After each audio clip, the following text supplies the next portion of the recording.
Is the Lakers front office really trying to rewrite history by claiming Rob Pelinka's master plan turned Anthony Davis into Luka Dončić? Or are we all just swallowing this fairy tale that ignores how they nearly torpedoed the franchise by shopping a generational big man for scraps? No! Let's call this revisionist nonsense what it is.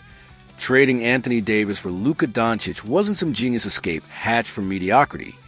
It was a desperate Hail Mary born panic and poor planning.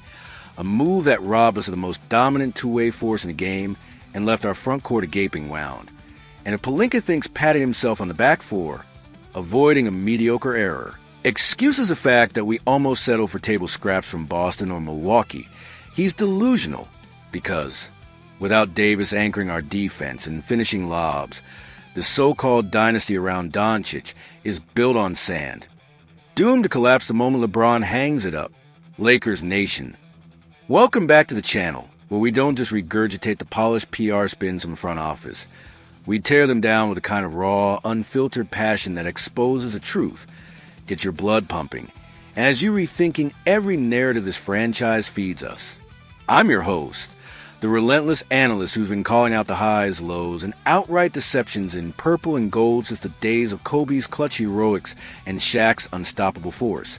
And today, we're dissecting the bombshell report that's dropped like a grenade in the NBA world as of yesterday, November 17, 2025. Clutch Point's Brett Siegel unveiling that the Los Angeles Lakers were secretly plotting to trade Anthony Davis long before Luka Dončić became available from the Dallas Mavericks, with Rob Pelinka engaging in conversus menores with teams like Boston, Milwaukee, and Cleveland to gauge his value amid internal concerns about his durability and long-term fit. This revelation, framed as a stroke of genius, where Pelinka patiently waited for the perfect opportunity to swap Davis for a talento generational like Dončić, who's now thriving at an MVP level with absurd averages of 34.4 points, 8.9 rebounds, and 8.9 assists in excellent health, paints the trade as a meticulously planned escape from potential mediocrity, avoiding lesser packages of draft picks and role players that wouldn't have altered our post-LeBron destiny. Analysts like Mikhail Nakuda are gushing over how this plano de fuga perfido transformed a perceived declining asset into a cornerstone of a dynasty, emphasizing Pelinka's patience and timing in not settling for less when Dallas's chaos opened the door. It's being hailed as one of the smartest moves in years, a narrative that credits the front office with visionary foresight rather than luck, especially with Dončić looking like the ideal build-around star in his prime. But let's pump the brakes on this self-congratulatory myth.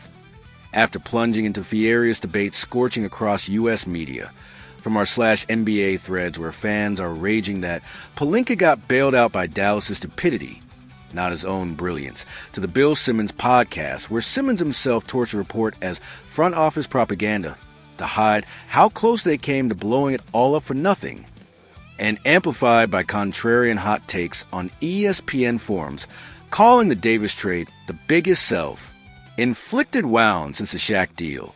The most polemica, widely debated opinion dominating the discourse right now is crystal clear and explosive.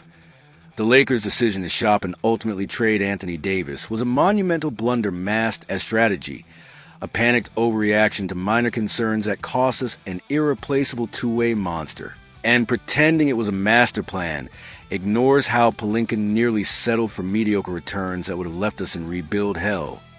Getting Dončić was sheer luck, not genius. And without Davis's dominance, our so-called dynasty is fragile, vulnerable to the same durability issues we feared in him. This isn't celebrating a home run. It's exposing how close we came to striking out, and it's time to demand accountability from Pelinka before this narrative lets him off the hook for risking our future on a whim.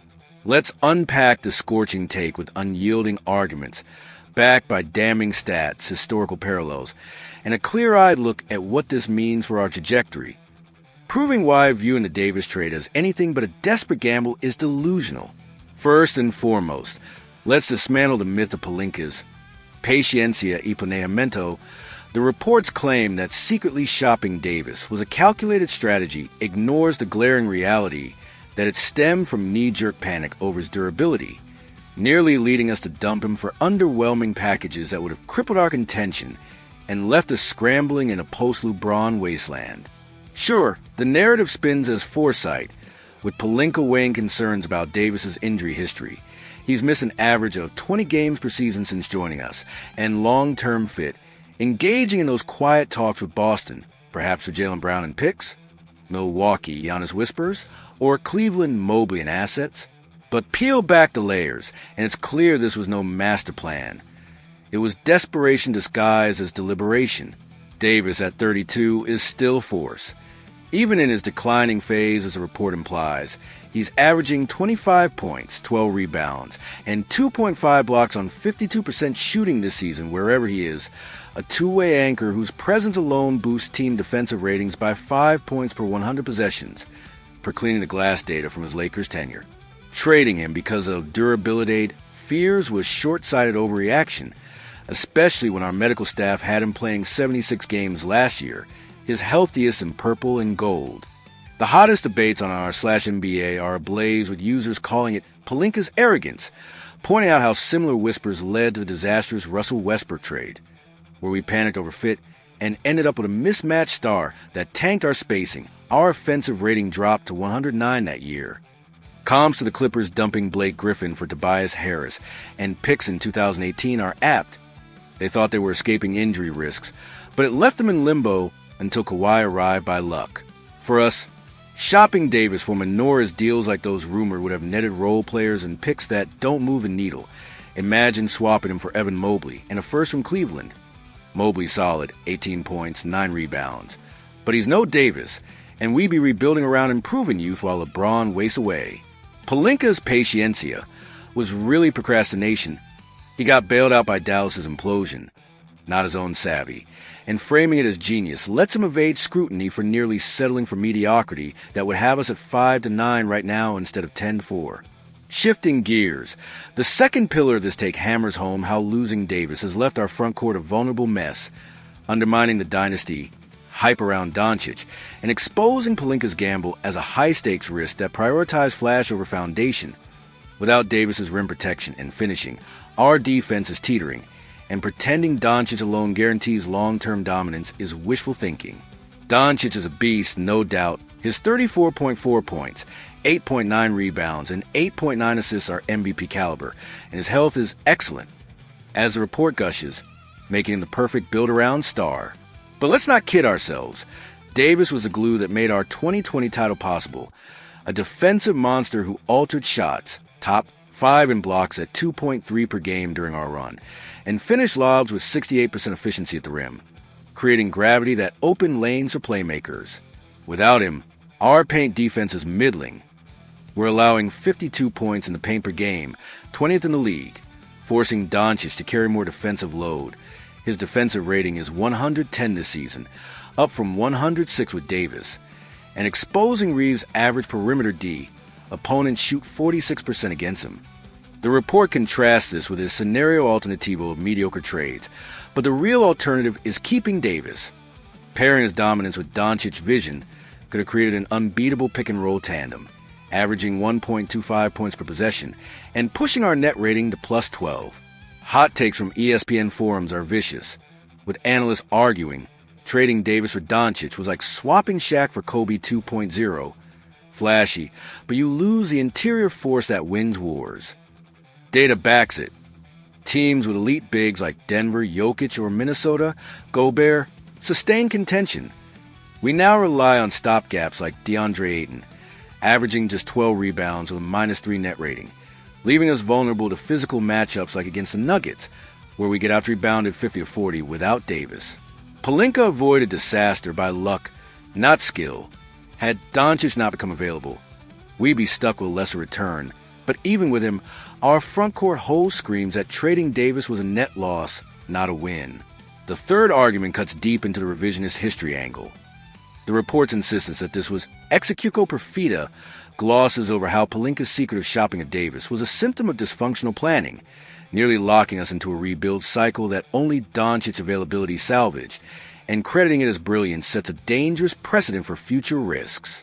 The narrative dismantles a sort labeled by highlighting months of internal weighing, but that spin, Pelinka was preparando terreno out of fear, not foresight, motivated by Davis's perceived declinio, despite his all-NBA production, 27 points, 12 rebounds last season. This echoes the 2019 Kawhi pursuit, where we gutted depth for a star, but here, it almost backfired into mediocrity.